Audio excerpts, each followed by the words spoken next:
कृष्ण का स्वरूप ज्ञान, इसलिए भगवान का ये क्या है, इसको रहने दो यार, इसको रहने दो। रोज होता है तो रोज आपके लिए वेट करते होंगे। तो भगवान का जितने भी लीलाएं हैं, भगवान का नाम, रूप, गुण, लीला, परिकर, ये सब इस भौतिक इंद्रियों के द्वारा, सूक्ष्म हो स्थूल हो, इनके माध्यम से उनको समझना संभव नहीं है। भगवान गीता में बोलते हैं अर्जुन को कि जन्म कर्म च में दिव्यम, मेरा जन्म और मेरे कर्म। कर्म माने यहाँ पर साधारण लोग समझते हैं भगवान का भी कर्म है। कर्म माने यहाँ पर भगवान जिस प्रकार का क्रियाएं करते हैं, लीलाएं करते हैं, वो बोल रहे हैं मैं, मेरा दिव्यम। वो व्यक्ति वो क्या है, वो दिव्य है, मतलब जागतिक नहीं है। उस दिव्य भगवान का स्वरूप, दिव्य भगवान का परिकर और दिव्य भगवान के लीलाओं को समझने के लिए दिव्य चक्षु की जरूरत पड़ता है। जो जिस चीज से हम बने हैं, आकाश, मिट्टी, पृथ्वी इत्यादि, इसके ऊपर हम रिसर्च करके इन तत्वों को, इन गुणों को हम समझ सकते हैं। परिपूर्ण रूप से नहीं, लेकिन फिर भी एक संभावना है।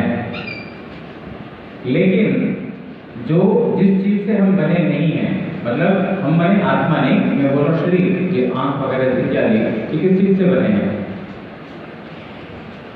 ये तो पंचभौतिक विकार है, उसी से तो बने हैं।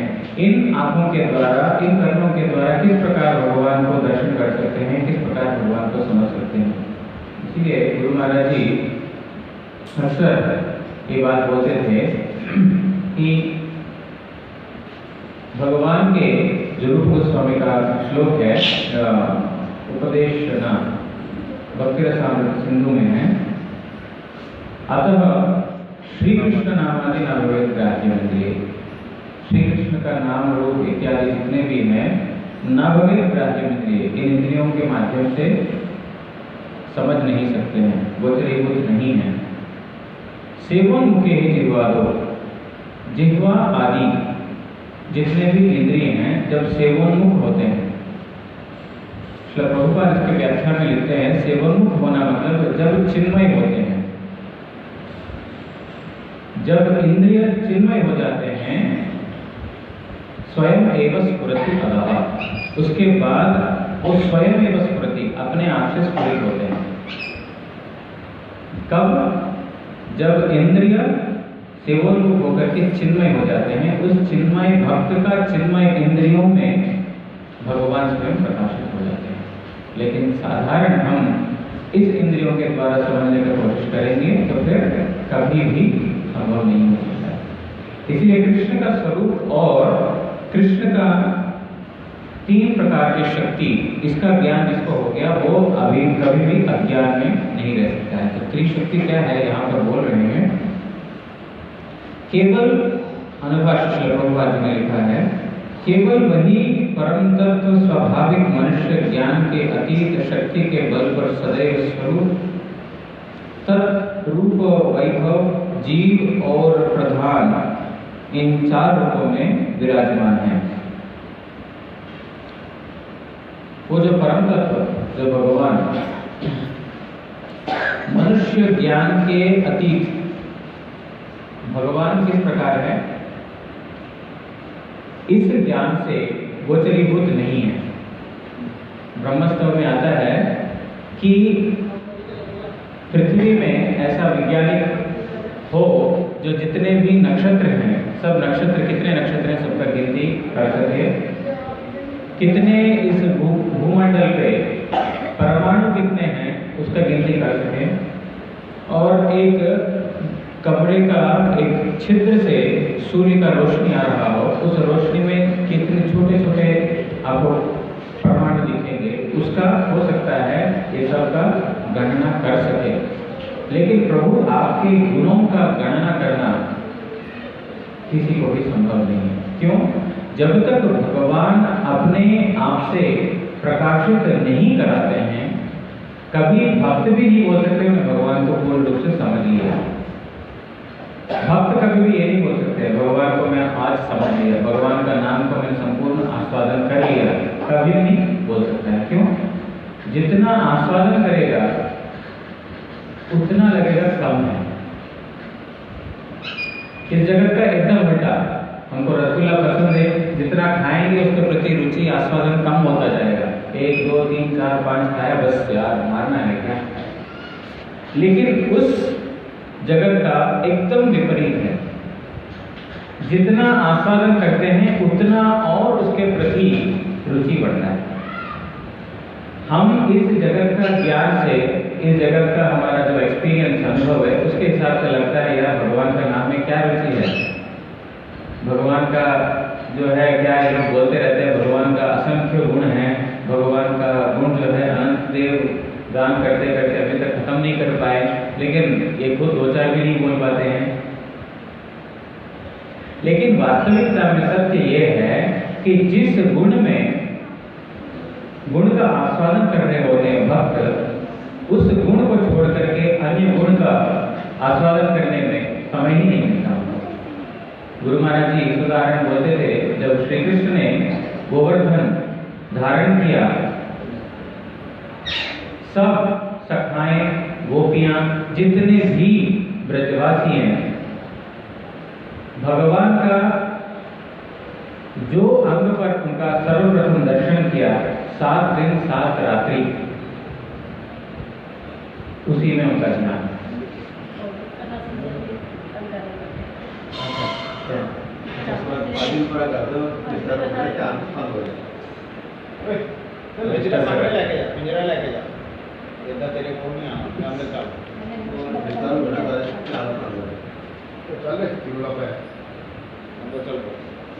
जितना एक गोपी जितने भी हैं सखा, भगवान के जो नख का दर्शन कर रहे हैं, बस नख पे ही अटक गए 7 दिन 7 रात्रि और आगे गए नहीं। क्यों? भगवान का एक एक अंग में, प्रत्येक अंग भंगिमा में इतना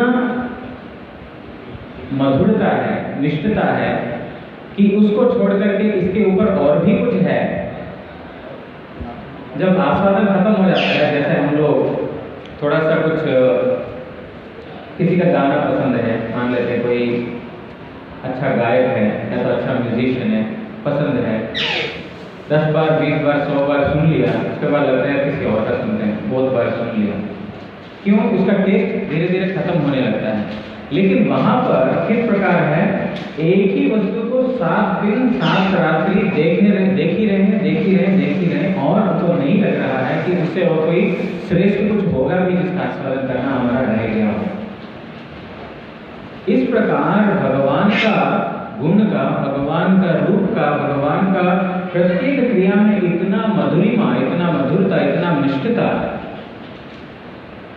कि वो लोग खत्म ही नहीं कर पाते, उसको आस्वादन करते रहते। इस प्रकार भगवान को मनुष्य बुद्धि से, एक साधारण ज्ञान से समझने का चेष्टा करेंगे तो वो एक मूर्खता है।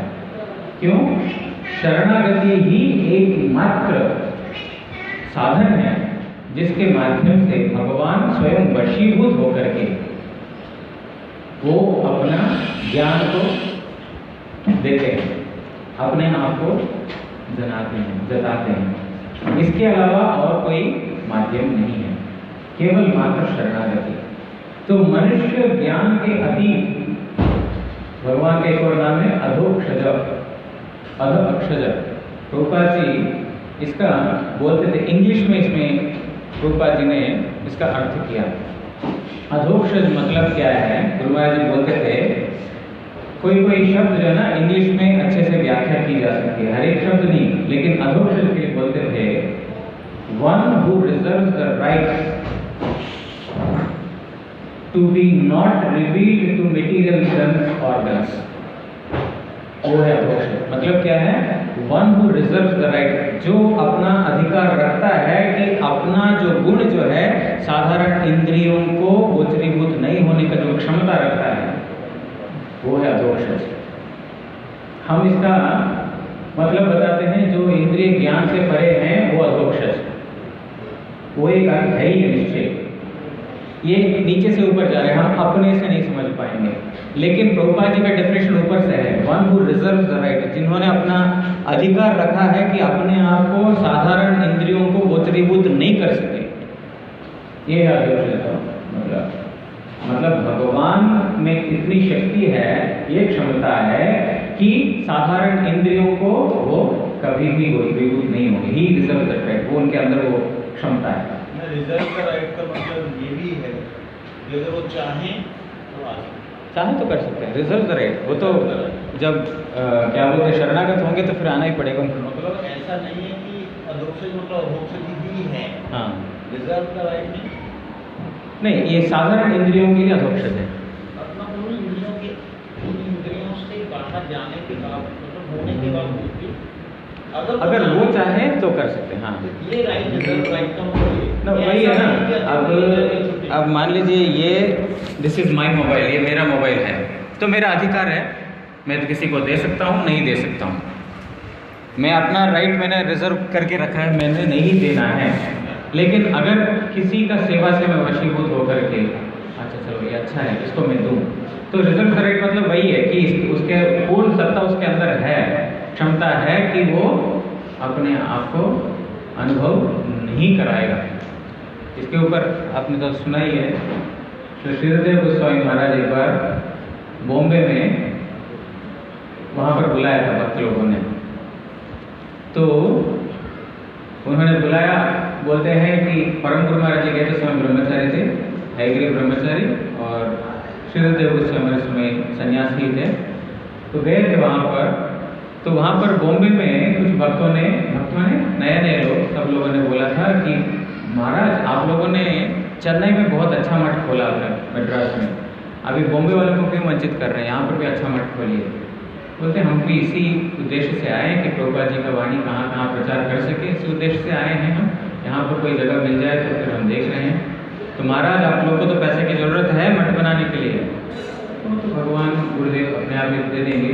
क्योंकि हमने यहाँ पर एक जगह सोसाइटी ऑफ थियोलॉजिकल सोसाइटी, ऐसा कुछ तो है, इंस्टीट्यूट ऑफ थियोलॉजिकल सोसाइटी ऐसा कुछ तो है, वहाँ पर आपका एक भाषण रखेंगे, आप वहाँ पर हरि कथा कीजिए।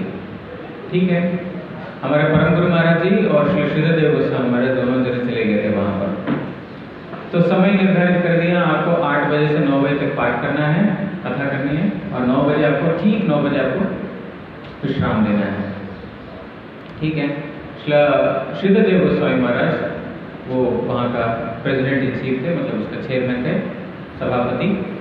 तो उन्होंने भाषण शुरू किया कि भगवान के गुणों का वर्णन किया, भगवान का धाम का वर्णन किया, और किस प्रकार वो इंद्रियातीत वस्तु है, और किस प्रकार कोई भी साधन से उनको प्राप्त नहीं कर सकते। आप हजारों वर्ष संन्यास धर्म का पालन कर लो तभी भी भगवान नहीं प्राप्त होंगे, आप हजारों वर्ष ये काम कर लो तभी भी नहीं प्राप्त होंगे। आपके अंदर ऐसा कोई क्षमता नहीं है कि कोई भी साधन से भगवान को प्राप्त कर सको। बस ये बोलते बोलते 9 बज गए।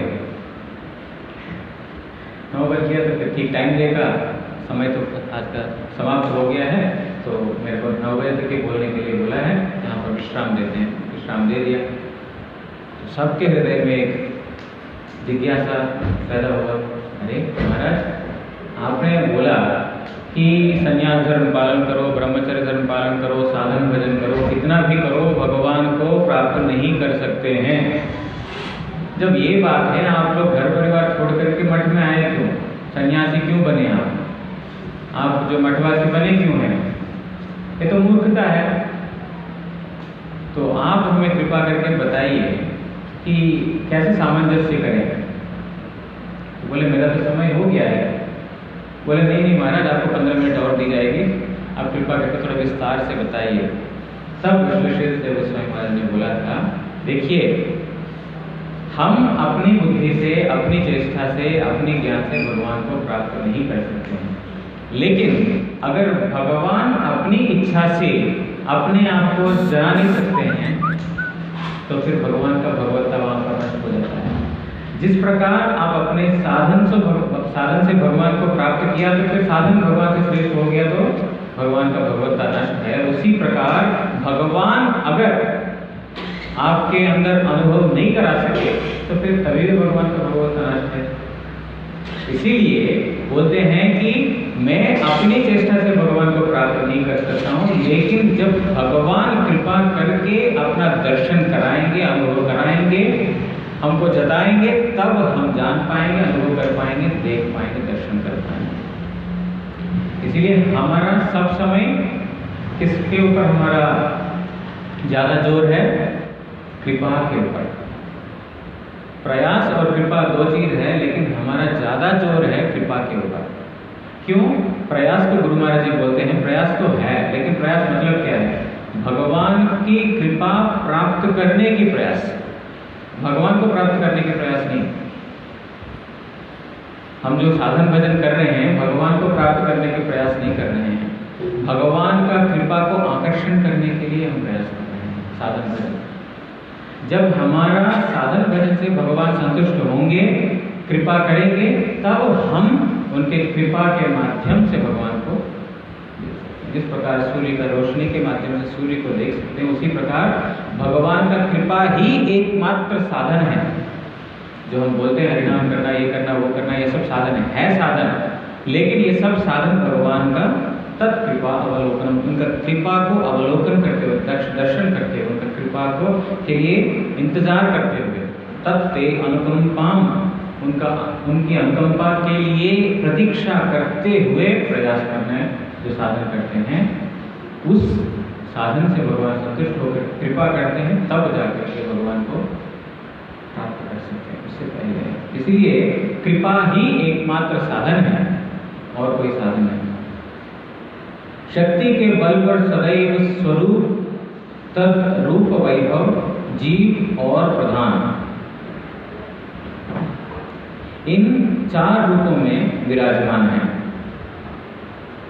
उनका वैभव रूप, उनका अपना स्वरूप माने जो नित्य, जो ब्रजधाम में विराजमान है, वो उनका नित्य स्वरूप है। वैभव रूप माने जो चतुर्व्यूह हो गया, संकर्षण, अनिरुद्ध और वासुदेव प्रद्युम्न, संकर्षण, अनिरुद्ध, ये उनका चतुर्व्यूह हो गया। और कारणोदक्षाय, गर्भोदक्षाय, क्षीरोदक्षाय, विष्णु, ये सब उनका क्या है? उनका वैभव स्वरूप है। पुरुषावतार जिसको बोलते हैं, सब वैभव स्वरूप है। स्वयं मधुरिम स्वरूप है, मधुर रूप श्री कृष्ण। जीव, और तृतीय प्रकार का क्या है? जीव। जितने भी जीव तत्व है उनका जो तटस्था शक्ति से जो उत्पन्न है जीव।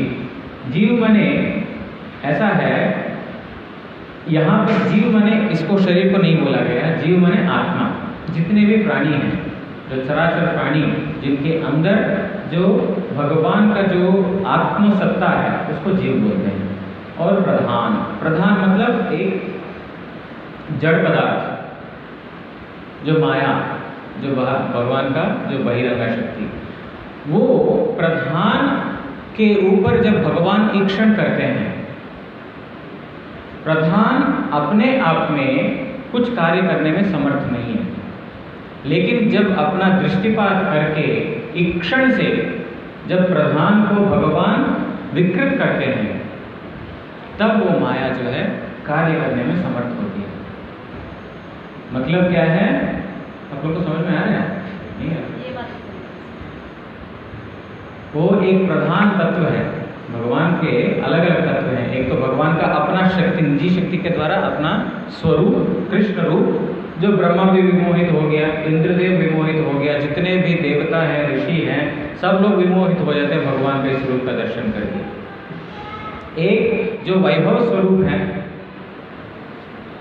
चतुर्व्यूह, संकर्षण इत्यादि, और कारणोदक्षाय, गर्भोदक्षाय, जीव, जितने भी जीव राशि हैं, और प्रधान, एक प्रधान शक्ति भी है जो भगवान का बहिरंगा शक्ति से उद्भूत है। भगवान का जो बहिरंगा, एक अंतरंगा, एक बहिरंगा और एक तटस्थ। माया शक्ति भी है। हाँ, माया शक्ति, जिसको एक्सटर्नल पोटेंसी बोलते हैं।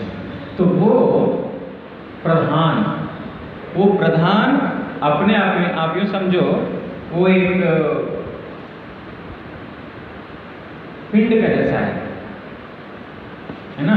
जब तक उसके अंदर जीव का प्रवेश नहीं है तब तक वो उसके अंदर कोई चलना नहीं। तो प्रधान एक ऐसा है जिसमें इस जगत को बनाने के लिए जितने भी चाहिए, क्या चाहिए? 5 कर्मेंद्रिय है, 5 ज्ञानेंद्रिय है, उनके विषय वस्तु है, मन है, अहंकार है, प्रकृति है, 3 प्रकार के सत्व रजो तमो।